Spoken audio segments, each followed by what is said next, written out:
Begin by safely raising and supporting the front of the vehicle and removing the engine trays. If you need additional assistance with that task, please follow the link provided at the end of this video.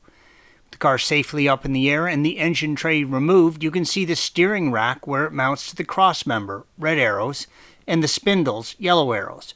You will need to remove the sway bar, green arrow, to remove the steering rack.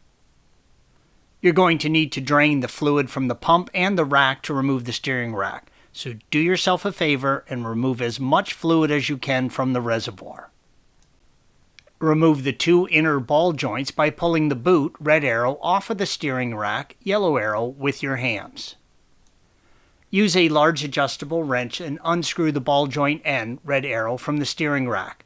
There should be very little force needed to loosen the joint. There is a taper in the nut holding the tie rod on. Gently tap this back so you can loosen it.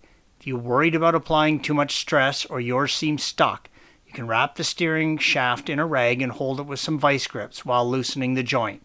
Just make sure not to mar the steering shaft joint. Here you can see the groove that the tie rod nut sits in, red arrow. Use a 19mm wrench and loosen and remove the banjo bolt from the steering pump, red arrow.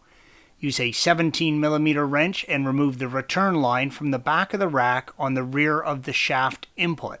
Fluid will spill out of both lines, so be prepared for it. Both of the banjo bolts should have two crush washers, red arrow, one shown. Make sure they are removed from the pump and rack and always replace them with new ones. Use a 13mm wrench and loosen the steering knuckle bolt that secures it to the rack, red arrow. It is a good idea to use a flathead screwdriver and loosen the joint and try to pry it off.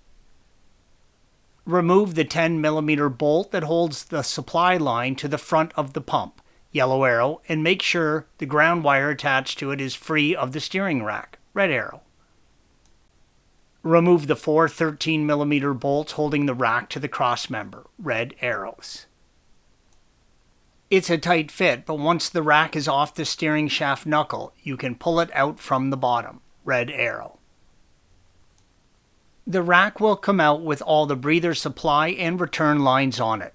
Make sure to give it a good clean if you are transferring anything over to the new rack or before you start work on it. Installation is the reverse of removal. Thanks for watching. Be sure to subscribe to our channel and check out another video in this series.